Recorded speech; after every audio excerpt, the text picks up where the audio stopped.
Kalbant apie praeitus metus, BEF komandai šie metai tikrai buvo intensyvus, tačiau kartu ir labai prasmingi.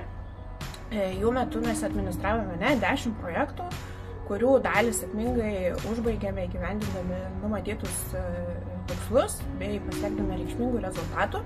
Svarbiausi pasiekimai buvo, kad klimato kaitos advokacijos žemės ūkyje projekte mes padarėm labai reikšmingų keletą rezultatų. Tai yra atlikome visuomenės ir ūkininkų apklausą apie žemės ūkį, klimato kaitą, ūkininkavimą ir taip toliau.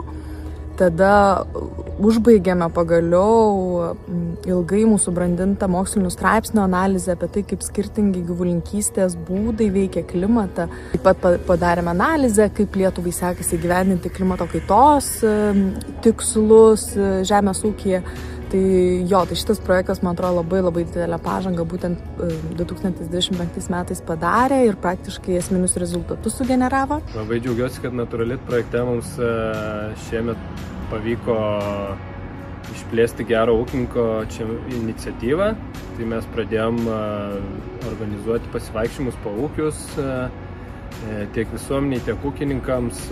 Labai, manau, nuostabus renginys, susipažinti, iš kur atsiranda mūsų maistas ir kaip tai padaryti draugiškai aplinkai būdu. Labiausiai iš praeitų metų didžiuojasi sudalyvauta ir įgyvendinta meldinių nendrinukių translokacija ir tikrai gerai pasisekusią lizdų paiešką.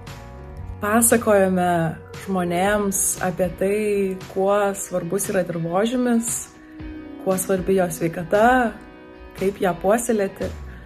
Leidome įvairiausius leidinukus, kurie pasakoja apie skirtingas ekologiškas praktikas, tai kaip jas taikyti ir kaip jos yra net naudingos ūkiui.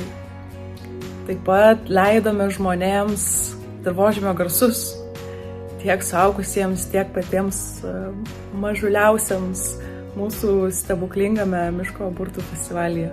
Apie Miško burtus, ką dar būtų gal galima pasakyti, kad praėję metai vėl buvo festivalių rekordiniai. Į festivalį susirinko daugiau nei 1300 dalyvių. O dar ką jau kalbėti apie 100 žmonių, kurie kūrė magišką festivalį, jų koordinavimą. Tai buvo nuostabus metai renginiai. Pasiekėme daug statybos specialistų ir architektų, informavome, paskleidėme žinią apie pavojingų cheminių medžiagų statyboje temą ir šį klausimą. Labiausiai džiaugiuosi, kad praėjusiais metais įrengėme Baltosios Vokės šlapynių pažintinį taką, į kurį kviesime visus norinčius geriau pažinti pelkes, šlapynės, šią ekosistemą ir suprasti, kam mums jų tikrai labai reikia. Vienas tokių svarbiausių ir įsimintiniausių ir daugiausiai turbūt ir susitelkimo reikalavęs įvykis tai buvo meldinių nendrinukių translokacija. Kai mes ją darėm iš Nemuno deltos, iš Lietuvos, tai vaikščiojom neišbraidytais tyrais ir daug turėjom visko išmokti. Ir tai, man atrodo, mus kaip komanda labai sustiprino, sutelkė. Anglies kreditų projekte analizavome 8 potencialias teritorijas ir 4 iš jų atlikome išsamius durpių ir augalijos tyrimus. Pagal tyrimų rezultatus parengėme pievų hidrologinio režimo atkūrimo sprendinius ir juos pristatėme teritorijų žemvaldžiams. Naturalit projekto rėmuose džiaugiuosi mūsų komandos parengtais bioįvairovės ūkiuose planais bei pilotinių iniciatyvos ūkininkas ūkininkui susitikimu. Mano manymu, šio susitikimo vertingiausi rezultatai tai ūkininkų pajautimas, kad jie ne vieninteliai susiduria su iššūkiais siekiant ūkininkauti darnoje su gamta. Čia paminėti pradėtus biologinės įvairovės ūkių planus ir tikiuosi, kad šie biologinės įvairovės planai leis ūkininkam dar geriau pažinti juos supančią aplinką, atliepti tą aplinką ir prisidėti prie šios aplinkos ir joje esančios biologinės įvairovės būklės išsaugojimo ir pagerinimo. Praėję metai yra svarbus tuo, kad užbaigėme Ananka City 3 projektą, daug dirbome su viešinimu ir tikrai daug žmonių sužinojo apie pavojingas cheminės medžiagas ir savo namuose ir kaip jų galima išvengti.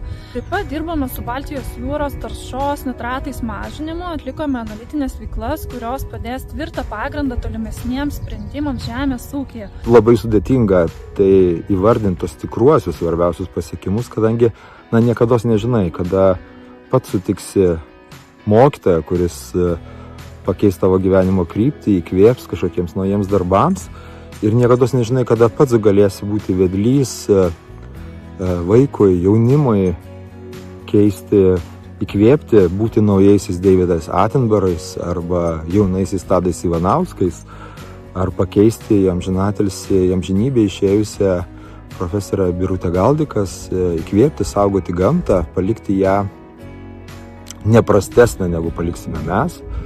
Tokių progų buvo. Mes turėjom didelį kiekį įvairių renginių, miško burtų festivalis, vidurgirių, susitikimai su ūkininkais. Tai, ką galbūt galime mes pamatuoti dabar, tai Melinės nendrinukės translokacija.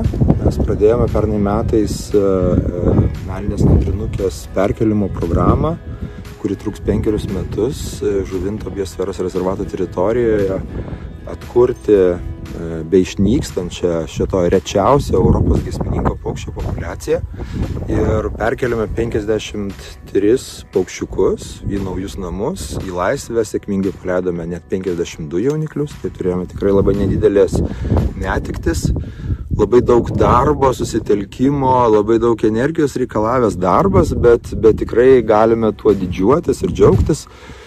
Turbūt tikraisiais tais rezultatais galėsime pasidžiaugti dabar už kelių dienų, jau išvažiuodami į pelkes ir ieškodami iš Afrikos sėkmingai sugrįžusių savo vaikų, praeitais metais paleistų į Žuvinto pales. Kitas taip pat su Melinė nendrinukė susijęs labai svarbus pasiekimas,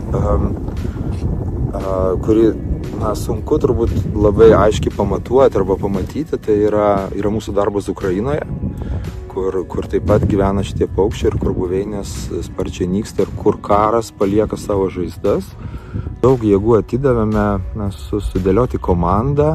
Tas labai sudėtinga yra, nes tiesiog fiziškai žmonių, ypač vyrų, Ukrainoje pradeda trūkti, nes visi jie, didžiulė dalis jų kariauja už mūsų taip pat laisvę frontą.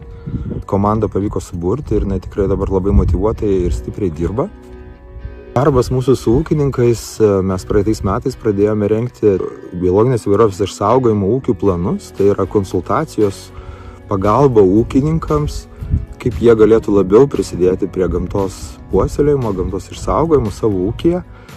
Ir iš tiesų matyti tą jų dėkingumą, žingeidumą ir norą sugyventi su gamta, neužkariauti ir nukariauti ją, bet būtent ieškoti tokio sugyvenimo, sudaryti sąlygas šalia jų gyventi ir kitoms retoms rūšims.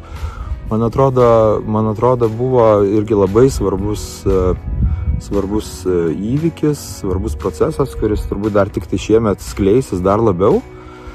Jeigu tai pasižiūrėti visus vertinimus į mūsų aplamai gamtos būklę Lietuvos, tai turbūt sudėtingiausia padėtis yra būtent šitose ekosistemose, kurios priklauso nuo ūkininkavimo. Ir čia yra labai svarbus mūsų gamtininkų indėlis, bendradarbiaujant kartu su ūkininkais ieškoti tų sprendimų. Tai labai svarbus, mano galva, žingsnis į priekį ir pasiekimas yra mūsų komanda, kuri išsiplėtė. Turbūt ne tik tai ta kiekybė, bet komandoje tikrai jaučiasi nauji užgimstantis lyderiai, tokia bendradarbiavimo dvasia ir sustiprėjanti kompetencija, stiprus labai prasmės jausmas, daryti tai, ką mes darome. Tai man atrodo, čia mes tikrai patyrėme tokį tikrai gerą augimą. Įkvėpimo, tokio džiazo savo veikloje. Tai tuo aš tikrai labai džiaugiuosi, labai didžiuojuosi.